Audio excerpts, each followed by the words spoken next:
Hey guys, it is Monday here in West Virginia, so it's time for us to do our Mopar Monday, and we have a variety of cars for you today.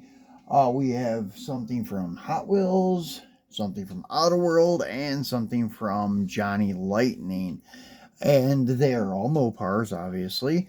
So today we'll start with the oldest one. This is when Johnny Lightning was still owned by Playing Mantis. This is from one of their last years, I would say. This is a project in progress, and it's the Street Freak series. And the Street Freak series kind of has these little sub series, and the project in progress was one of them. This was released, let's see, 2006 is a date that I see there. So yeah, it was one of their very last years before it went to Ertl Tomey when it was still RC2, Playing Mantis uh, thing going on there. Not even sure Playing Mantis had anything to do with it when it was RC2.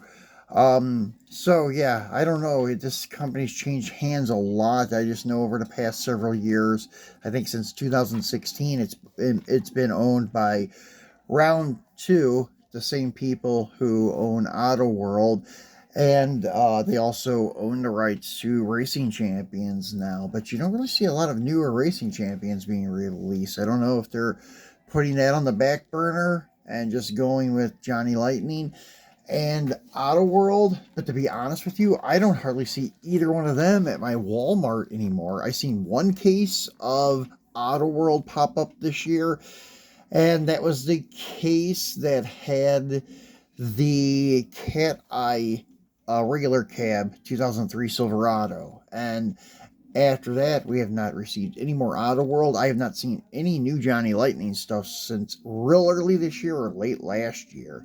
So yeah, I don't know what's going on with my Walmart. They're not doing too good. That's why I'm kind of lacking on new stuff lately that I can find. The newest stuff that I found were the M2 drivers cars I unboxed for you guys last week on Free It Friday.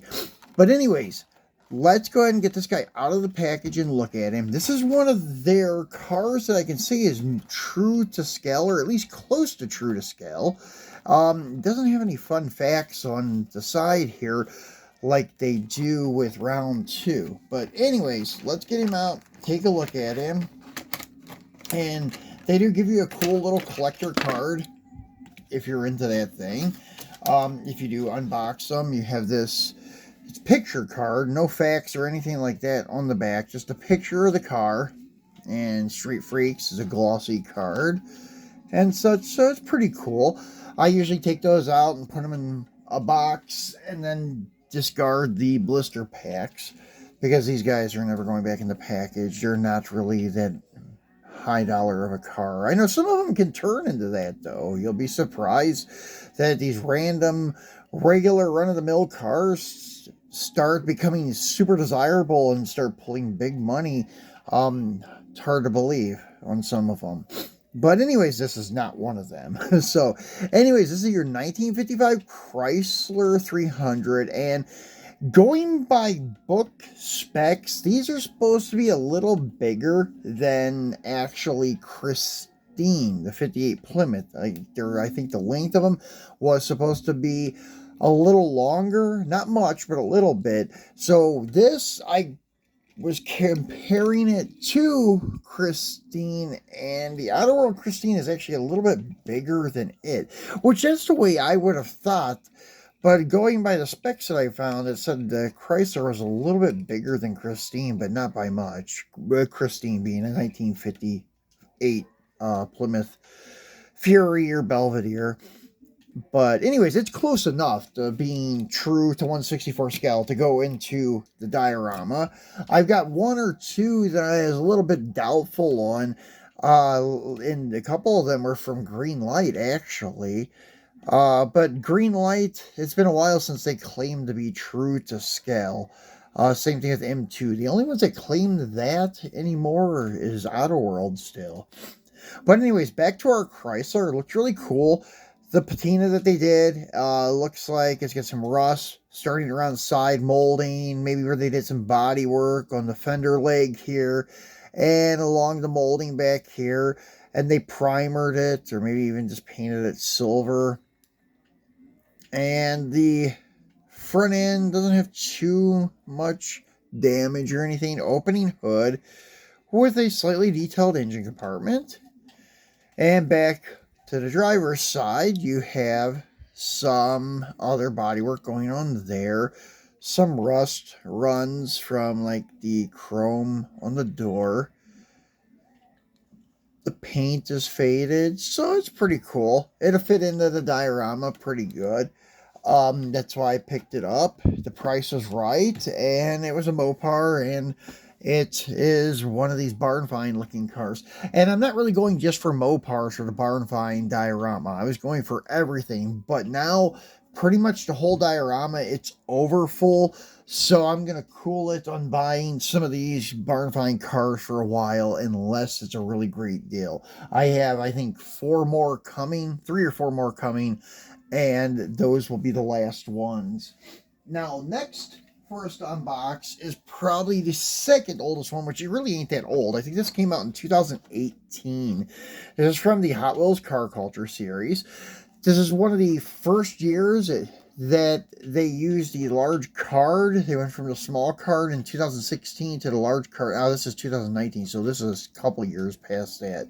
My bad. So 2016 was the last year they used the small cards for their pop culture, not pop culture, but car culture stuff. And they went to the large cards, just like their pop culture stuff had.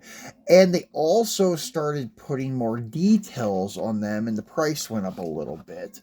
But I do like the more details, like tail lights, headlights, things like that. So a lot of their new castings in this car culture series is really cool. I'm going to go ahead and take him out of the package, and we'll swing back to the back, and I'll show you what was in this set. In my opinion, that's the only one that was worth buying for myself. The 80 Dodge Macho Power Wagon. I got 3 variants of that truck now. The Simon and Simon, the first release of it. This one and the Team Transport Mopar red, white, and blue one. They have a couple others, but I'm not really in no hurry to get them. I got the top 3, I think, in my opinion, that look the best. But on the back of the card, you have a 70 Olds 442. You had a 17 Ford F-150 Raptor, and a Volkswagen Baja Bug, and the 88 Jeep Grand Cherokee, or Grand Wagoneer, sorry. That is a pretty cool casting, too. It first popped up in the original Boulevard series back in 2012, and it was black with the wood grain sides. Very cool looking truck back then in that release. And this release isn't too bad either. But I just have not really been chasing down Jeeps for my Mopar collection. Although some of the sport utility vehicles are cool. So anyways, let's take a look at this truck. So the one thing I wish that they would do away with on this casting for future releases, but they're not going to, is get rid of this huge train push bar. It looks like the front of a locomotive, in my opinion, with the huge bumper and the brush guard and stuff, because there's some cool details behind there with the headlights and stuff like that. I could understand they had it for the Simon and Simon one, but they didn't have to keep it. But I don't know if there's some reason in the casting. Maybe the base is extra long and they can't do away with it. They would have to retool the base or something. Not sure why they're doing that. But it has huge back bumper too. That was the only thing I had against this casting, is this huge front push bar, front bumper, and brush guard. But as I said, on the Simon and Simon one, it was there, so I can understand. But the rest of the releases, they should have retooled, and that's just my opinion. But anyways, great looking off-road, like Baja style racer. Number 88. And Power Wagon down here. You have some co-sponsors with Dodge, B&M, Goodyear, such. So pretty cool. Nice race livery. So that's our truck. That was the last Hot Wheels truck I had to unbox. That's why I didn't wait till do it on Truckin' Tuesday. Kind of threw it in this mix. Now, coming up is our newest release. This one is, I believe, from this year. Yeah, it is. I just looked 2024. This is from the Mecum auctions, and this is the autoworld. I think it was an event car. That's why it's so limited to 2,496 pieces. And this is a pretty cool color combo. It's more conservative than the ones I usually buy, but this 71 year is a hard one to grab a hold of for a decent price. I honestly only have two 71 Challengers in my collection. All the others are 70s or 72 to 74s. 71's a hard year to get at a reasonable price. So I snagged this one up because you can still get them for like $6-7 on eBay.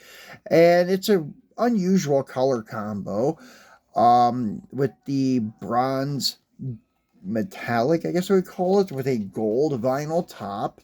So here's some fun facts. It's this 1971 Dodge Challenger RT is one of 70 Hemi Challengers produced in 71. Only 36 are still known to exist today.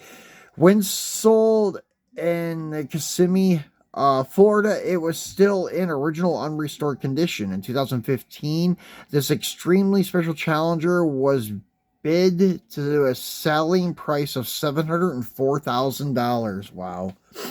So, but then it was fully restored. Back to these specs, and it is a really cool looking car. And this just tells you about the hobby exclusives that they have. And then this one here is highly detailed collectible, limited to 2,500 pieces. And this is telling you about what's at your store.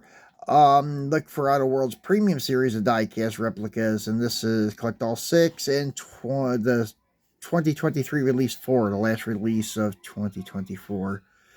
The Dodge trucks, I wish I could have found a couple of those retail. I didn't want to order them off eBay and pay $10 a piece plus shipping, but if I could find them retail, that would be really cool. Those two especially, they were nice. The black and the maroon, pretty cool. So let's get this Challenger off and take a look at him. And as I said, it's a unique color combo, and it's not what I usually go after. As I said, usually I'm trying to find the high impact colors and stuff. They didn't do so well with the Fenderwell tampos. The silver tampo is a little off, but it's not too bad. But the paint's really nice with the black RT stripe. And that's one thing cool about the Autoworld RT. The louvers are actually there. It's not just a tampo. And the green light ones, if they have the louvers, they're just a tampo. Like 2 vertical stripes. But on the Autoworld, they actually redid the casting and put those on there. Really cool. No go wing either. Yeah, they did a fantastic job on their e-bodies. The only thing I have against their Mopars is their Mopar rally is like a little too small for me, but outside of that, everything else is fantastic. Their steel rims with the poverty caps and their Magnum 500 style wheels are beautiful. And under the hood, you can see the Hemi down in there, and it's a big Hemi. It's actually true to the 164 scale. You can see how large those valve covers are and such, not like the real small undersized engines that like Greenlight uses sometimes. Autoworld has the best looking engine compartment of any 164 company out there that I know of. They do a fantastic job on the motor compartments, down to radiator hoses and brackets for stuff on the front of the motor. It looks fantastic. So guys, that's it for our Mopar Monday. We'll be back again by Friday, definitely, for a Free It Friday. I was thinking about tomorrow. I don't know. I do have a couple trucks. Yeah, so maybe I will be back tomorrow. I got a couple of older Greenlight D100s that are super sharp that I'll unbox for you guys tomorrow. We'll do that tomorrow. So yeah, tune back in tomorrow and we'll do ourselves a Truckin' Tuesday video. So enjoy the start of your week, and we will see you again tomorrow for Truckin' Tuesday.